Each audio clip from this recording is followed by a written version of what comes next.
Empecé en el año 1984, donde había una crisis, yo creo que mayor que la de ahora, porque además la gente ingresaba menos de sueldo base y había un paro similar o parecido al de ahora.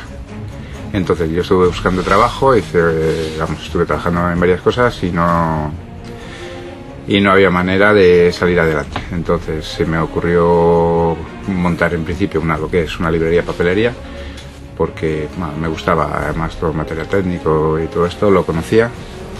Y a los 5 años más o menos, entre 3 y 5 años, uno de los proveedores me envió lo que serían juegos de rol del Señor de los Anillos y similares.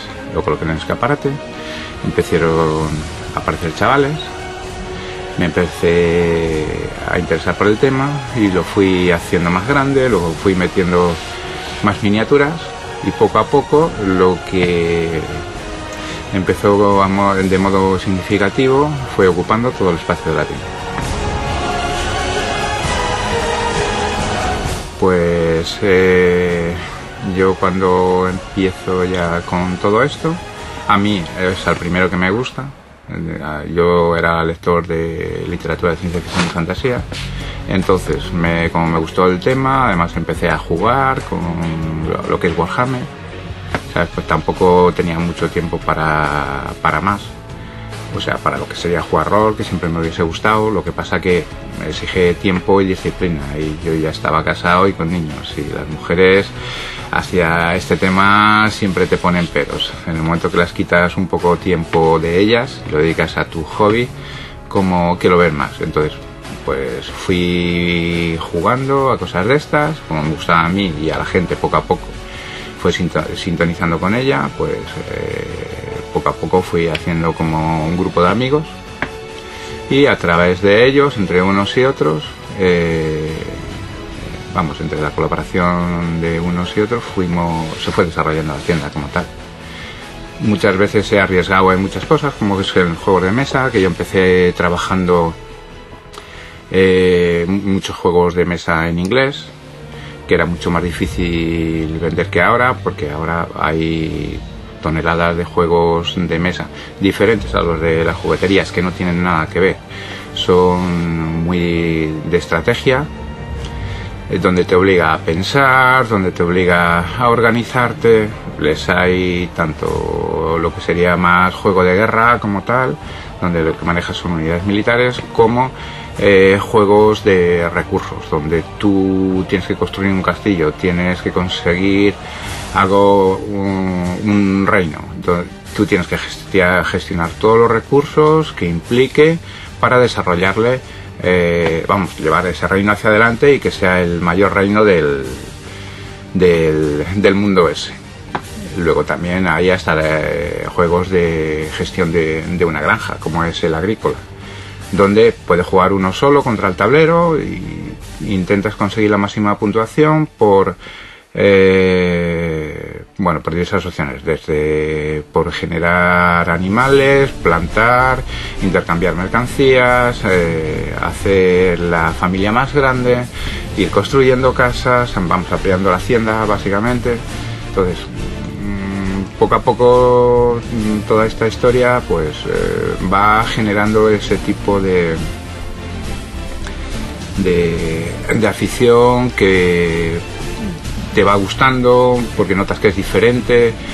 Normalmente en este tipo de cosas siempre la gente tiene una cierta motivación adicional sobre la gente, por ejemplo, que se dedica más a videojuegos. Aquí te obliga constantemente a leer reglas, y constantemente aquí no existe el ensayo error como existe en cualquier tipo de videojuegos. Hubo una época en los años 70 que había una casa que era NAC, que tenía juegos de ese tema, pero al poco tiempo fue cuando aparecieron los videojuegos y desaparecieron la gran parte de los juegos de mesa. Pero ahora poco a poco la gente como que se ha cansado de jugar solo, por decirlo así, o de jugar no viendo la cara del otro, porque cada vez que juegas con gente estás viendo las caras, las reacciones, le puedes utilizar también las emociones para conseguir ganar el juego, ¿sabes? Y se hace a la vez mucho más divertido. Mi negocio está enfocado a todo lo que sería ciencia ficción, fantasía y algo de historia, con lo que implica desde los muñecos, lo que sería merchandising, que serían muñecos de películas, muñecos de series, figuras o espadas láser de Star Wars, por ejemplo. Luego también todo lo que sería la literatura alrededor de ellos. Bueno, hay una cosa que no es, bueno, se puede considerar merchandising, pero no es tan merchandising, como son las espadas que también tengo, que son tanto medievales como de películas. Espadas, dagas, pero bueno, que todo está un poco cercano al mundo de lo que es lo que he dicho, ciencia ficción, fantasía, historia. Luego también lo que hay es literatura, siempre relacionado con ese tema, un montón de juegos de mesa relacionados con ese tema, o a veces con cosas mucho más triviales, como es de visualización de imágenes y ser el más rápido en coger un tótem, como es el Jungle, o coger la carta de imagen que coincida con otra imagen, pero siempre añadiéndole presión, el tiempo, el que otro te lo puede quitar. Y luego tendríamos también lo que son los juegos de miniaturas.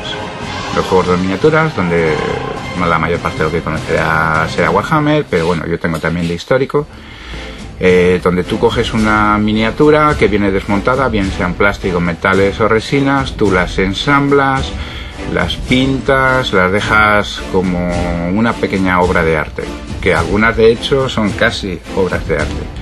Y con eso luego vas a jugarlo sobre un tablero, donde le has construido la escenografía, o sea, las casas, las montañas, los árboles, que tú has pintado, decorado, ambientado, en mundos medievales, en mundos futuristas, en mundos fantásticos, y luego cada juego tiene además un tipo de ambientación. Puede ser de piratas, sin más, entonces ya te preparas tu barquito, tus piratas, todo lo que llevaría un barco en sí para poder jugar. Además es tu imaginación. La ventaja de todo lo que es ciencia ficción o fantasía en cuanto a miniaturas, escenografía y similares es que tú eres libre de generarlo como te da la gana. Entonces es un poco tu habilidad artística la que va a desarrollarse también ahí, porque tú lo vas a poder hacer como te dé a ti la real gana y nadie te puede decir nada. Vas a generar la ambientación o los edificios como luego los ves en las películas de ciencia ficción y toda la historia. De hecho, por ejemplo, tengo un cliente que participa en construcción de decorados en las series de televisión, tanto por ejemplo en Águila Roja como en la de Toledo, como en alguna otra serie. Eso es lo último que había hecho. Que el chaval además ha generado también tiene un juego de gladiadores. O sea, todo eso él empezó cuando era muy chaval, tendría unos 13 años, y le gustaba esto y poco a poco fue desarrollando y ahora está en eso. Otro es diseñador gráfico y estaba trabajando actualmente en una empresa en Madrid, y empezó dibujando cosas relacionadas con este tema, además de que él era jugador de Warhammer. Dentro de las actividades de la tienda, o sea, hay cosas que luego yo hago con la gente. Bien, casi todos los meses hay torneos de algo. Por ejemplo, en este momento estamos con una campaña de Myth Empire, que es para jugar con Warhammer. Y hay otro grupo de chavales haciendo una liga de Fórmula D, que es Fórmula 1 sobre un tablero, donde se está jugando a lo largo de todo el año todo el campeonato. El jueves antes del campeonato de Fórmula 1 se juega aquí en nuestra propia Fórmula 1. Luego también hay otros jugando a Flames of War, que es un juego de Segunda Guerra Mundial, donde recreas todas las batallas. Lo importante no es destruir al otro, sino conseguir los objetivos. Entonces, si tú consigues mantener los objetivos al final de los turnos, aunque te hayan destruido todo, tú vas a ser el que ganes, porque has conseguido controlar la posición en el tiempo adecuado mientras llegaban tus tropas. Luego, por ejemplo, siempre colaboro con los clubes o haciendo algún tipo de actividad que normalmente se desarrollan en centros cívicos, tanto de juegos de miniaturas como de juegos de mesa. Por ejemplo, el año 2011, en Navidades, estuvo en Laguna de Duero, haciendo una actividad enseñando a jugar a todo el que se presentase. Y hubo una participación de 500 personas que estuvieron por la mañana, volvieron por la tarde, y si hubiese seguido estarían allí jugando a juegos diferentes, que es lo que les ha llamado mucho la atención y se han divertido. Luego no revierte tanto en la tienda porque la gente es muy reacia a comprar luego los juegos, pero bueno, es importante que se conozca y que se conozca. Luego todas las actividades que se hacen fuera de la tienda pues son también importantes para que la gente vea que esto no es algo raro.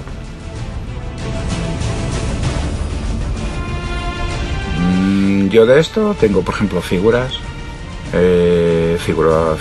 de Warhammer especialmente, y fundamentalmente colecciono orcos. Tengo orcos de los muy antiguos que no se parecen en nada a los de ahora y son feos como ellos solos, pero es coleccionismo, entonces lo tengo por completista. Luego hay otras que son auténticas maravillas.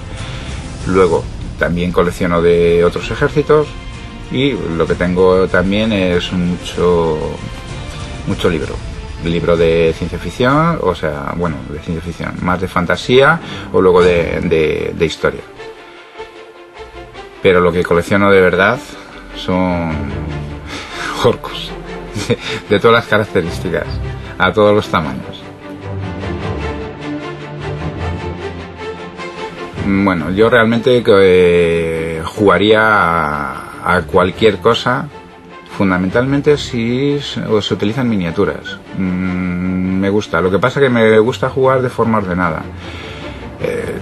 Realmente a mí lo que me gusta es un Warhammer Fantasy, que considero que es un juego razonable, aunque hay algunas modificaciones que hace el editor que, bueno, realmente me gusta más lo que era tercera, cuarta edición de ese juego, ¿sabes? Ahora ya vamos por la octava.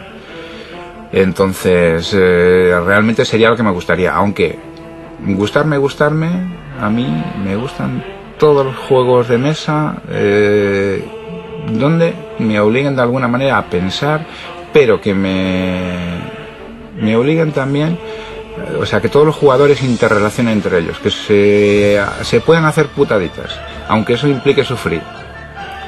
Porque cada vez que ganas, como que hay un aliciente adicional. Y normalmente, de todas las que juegas, vas a ganar, ¿cuánto? El 25% de las veces, teniendo en cuenta que sean 5 o 6 jugadores, eso con suerte. Pero es parte de la diversión. Vale, en esto, o sea, dentro de los productos que hay en la tienda, la mayor parte de la gente relaciona con que esto es rol. Y no es cierto. Una cosa es rol, que se juega alrededor de una mesa donde tú manejas una serie de personajes. Uno de los jugadores va a ser el director de juego, donde va a plantear una aventura, y el resto una aventura con una ambientación, y el resto de los jugadores van a tener un personaje con unas características que bien se la da el tipo de personaje y características se la va a dar el director de juego, o la han generado con dados, ellos de manera aleatoria. Entonces van a tener que interrelacionar para conseguir una serie de objetivos. Así todas las acciones que realicen la van a intentar resolver con dados. Así van a tener éxitos o fracasos. Y luego un juego de estrategia es donde de alguna manera son juegos más bien de mesa, más bien o bien de miniaturas, donde tienes un objetivo concreto y normalmente es unos contra otros. Bueno, unos contra otros o bien interfiriendo directamente o bien de creación pura y dura, de quién es capaz en los mismos turnos de conseguir la mayor puntuación, pero sin relacionarse. Eso serían de estrategia más bien económica, manejo de recursos. Y luego está también de por medio lo que sería la estrategia militar, que puede ser de miniaturas o puede ser con fichas. En función de eso, la complejidad es una otra, pero en sí no tienen nada que ver. Lo mismo que pasa con muchos de los libros de fantasía. A veces la gente asocia que es también libros de rol, pero no tiene nada que ver. Puede coincidir todo en ambientación, pero nunca en mecánicas y sistemas de jugar con la misma ambientación. Lo mismo que no se parece ningún juego de rol a una película, o un juego de mesa a una película, y están coincidiendo en ambientación, o serie de televisión. Y un juego de rol, lo más cercano sería hacer una obra de teatro o una obra de cine, donde el director solo te está dando la ambientación y los personajes, los actores, tienen que de alguna manera ir desarrollando la historia con unas pequeñas pautas que constantemente les va a dar un director de cine, un director de una obra de teatro. De hecho, en teatro hay más de una obra hecha de esa manera, personajes con determinadas características, con un objetivo final, y lo dejan fluir. Todas las miniaturas exigen un proceso, piezas sueltas que tú vas a ir ensamblando. Las ensamblas, las lijas, las limas, porque todo viene como muy detallado, pero viene por piezas, porque vienen de moldes y toda la historia. Para conseguir mucho detalle tiene que venir de esa manera. Entonces, lijas, limas, pegas y luego imprimas la miniatura. Una vez que está toda ensamblada, imprimas la miniatura, que es la primera capa que se da para poder empezar a pintar y que quede más homogéneo. De paso, la imprimación muchas veces tapa determinadas imperfecciones de la miniatura, depende de la imprimación que utilices. Entonces ahí das las capas base y vas iluminando, por decirlo así, la miniatura. Das luces, sombras, hasta que puedes llegar a hacer una pequeña obra de arte, porque vas a tener que jugar con las tonalidades de los colores, con la densidad de la miniatura, o sea, de la pintura, para que las capas entre ellas no se noten nada. Luego, en la escenografía, tú puedes hacer tus propios planos y construirlos con todo tipo de materiales, desde maderas, cartones, dependiendo del tipo de material que utilices, la duración de esa, y bueno, y el cuidado que tengas con ella, la duración de esa escenografía va a ser más alta o más baja. Yo lo que más hago es, lamentablemente el negocio me deja muy poquito tiempo para lo que realmente me gustaría hacer. Entonces, lo que más hago es escenografía, porque cuando la construyo normalmente es en la tienda.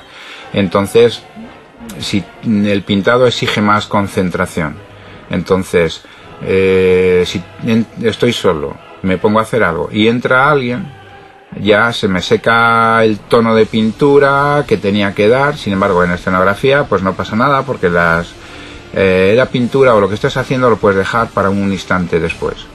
Entonces, el pintado de la miniatura exige más tiempo y más concentración. De vez en cuando pinto alguna cosa diferente de lo que hacen algunos de mis clientes, porque tengo algunos de los clientes que auténticamente son los que realmente lo desarrollan bien. Yo manejo razonablemente bien los conceptos de las cosas, porque algo he pintado, pero aparte de haber pintado algo, lo que he hecho es leer mucho. y fijarme mucho. Y asistir a concursos donde ves cómo va y escuchar mucho a los clientes. Porque además, en lo que es el pintado, cada uno utiliza unos recursos diferentes para llegar al mismo sitio. Unos te ofrecen un resultado y otros te ofrecen otro, y a veces te ofrecen el mismo. Dependes un poquito de la habilidad y luego del ojo, de la intuición, es un poquito todo. Y luego es más fácil, pintar es más fácil, para un nivel aceptable, es más fácil de lo que parece. Solo exige un poco método, un poco de método, pero es muy poco. Lo que exige es paciencia. Luego, para hacer virguerías, como participa en los concursos de pintados y toda la historia, hay que conocer un poquito más de técnicas, porque además a veces en las miniaturas de concurso especialmente lo que se hacen son freehand, o sea que son pequeños dibujos dentro de la misma miniatura, que de por sí ya es pequeña, y ahí se meten hasta los rusos que se dedican que tienen una tradición enorme de pintado de iconos, donde ellos están acostumbrados a hacer ese tipo de dibujitos, y esos dibujitos normalmente están todos hechos a mano alzada. O sea, no están con serigrafía ni con otro invento. Yo pintaría, y lo poco que pinto es pensando siempre en que esas miniaturas se van a utilizar para jugar. Entonces, necesitan un nivel de acabado que queden razonablemente aceptables. Para el público en general quedarán una maravilla. Para el que tiene el ojo más educado en esto, pues dirán, bueno, pero es un nivel aceptable. Los clientes en este momento, los clientes jovencitos han desaparecido prácticamente. Los chavales de ahora están demasiado educados botellones, lamentablemente, que es la edad a la que se empezaba antes, con 13, 14, 15 años como mucho, era justo cuando la gente empezaba, y ahora eso lo han sustituido. Bien botellones porque los chavales, porque los ayuntamientos permiten toda esa circunstancia o han permitido. Entonces, como la actividad de la mayoría va en esa dirección, se dedican a eso, y en los ratos libres, como los padres tampoco juegan con ellos, se dedican a las videoconsolas. Los padres, en el fondo, somos un poco culpables de que nuestros hijos se enfoquen hacia el botellón o hacia el intimismo, como que es algo que facilitan videoconsolas y juegos de ordenador, internet y similares. Entonces se hace cada vez más difícil. De hecho, mis clientes en este momento, la media de clientes tiene 35 años, que son gente que muchas veces empezaron con esa edad, lo dejaron en determinada etapa, pues porque tienen que estudiar, o empiezan a trabajar, o tienen niños y ya no les queda tiempo o dinero, pero en el momento que pueden, como ellos se lo han pasado genial, terminan volviendo. Porque el ambiente, además, en la tienda, procuro que sea que la gente se entienda entre toda ella, que esas normalmente roces que surgen habitualmente a lo largo de la vida, que la gente aprenda un poco a relajarla, a no darle tanta importancia, que luego muchas cosas son tonterías. Entonces, en este momento estaríamos en eso, en los 35, y estamos echando de menos esa otra edad, que medio se está consiguiendo gracias a los juegos de mesa, pero todavía muy tímidamente, porque yo estoy convencido que hasta que los padres no den el salto de jugar con sus hijos a juegos de mesa, y como esto sigue relacionado con el famoso es rol, es asesino, porque los periodistas nos dijeron que esto era malo y que un juego de rol invitó a matar a los padres, a matar a alguien por ahí, toda la historia. Eso se ha quedado como un lastre para todo esto, y los padres, lamentablemente, en este momento hay una gran mayoría que no tiene mayor capacidad de crítica, y no se dedican a pararse en un instante y analizar. ¿Un juego de verdad puede llevar a matar a alguien? No. Normalmente sería antes, estás mal de la cabeza o estás mal de formación y no tienes carácter y cualquiera te maneja en cualquier dirección. Entonces eso es un problema, y hasta que no salvemos ese problema, y tienen que ser los padres los que le salven, es problemático. Además, no entiendo por qué los padres no se acercan, o no tienen ganas de hacer esfuerzos, o no se dan cuenta de lo que está sucediendo en la sociedad para facilitarles a sus hijos otra dirección diferente de actividades, donde si el niño no es deportista, pues vale, no es deportista, que parece que solo tiene que ir enfocado en esa dirección, pues si le enfocas a este tipo de actividades que son creativas y además te obligan a pensar, y además, que como muchos son hijos únicos, te obliga a estar con amigos en tu casa, en la casa de los vecinos, en la tienda, ¿cómo no lo fomentan un poquito más para que en realidad la sociedad vaya en otra dirección? Esto facilita mucho que la sociedad vaya en una dirección adecuada. Además, aquí con la mayor parte de los juegos aprendes frustración también, mejor dicho, aprendes a soportar la frustración, que ahora todos los hijos parece que a la mínima que les dices y te la montan, porque no, aquí sabes que todo, y además toda acción tiene una consecuencia.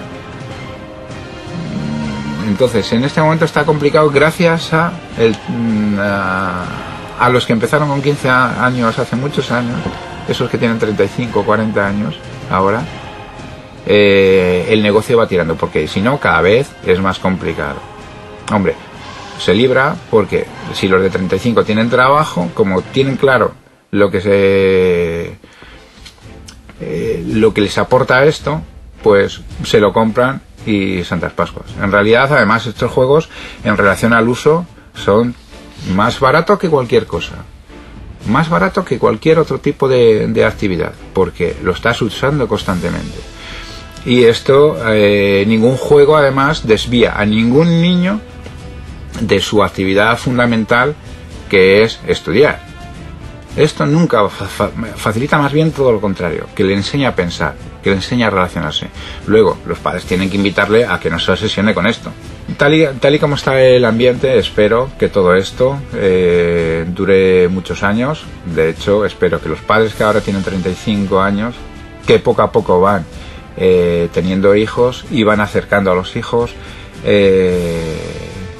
hagan cambiar el concepto de todas estas cosas, y espero que algún día la sociedad tenga un poco mayor capacidad de crítica y analizar las cosas en lo que son, no dejarse llevar ni por periodistas, ni por políticos, ni por nada. Un poco de crítica constructiva, no destructiva, constructiva, y que tenemos que saber cómo somos, ayudaría de verdad a que esta sociedad fuese muy diferente de lo que en realidad es, que solo vamos a lo más inmediato y a obtener los éxitos de lo más inmediatamente posible.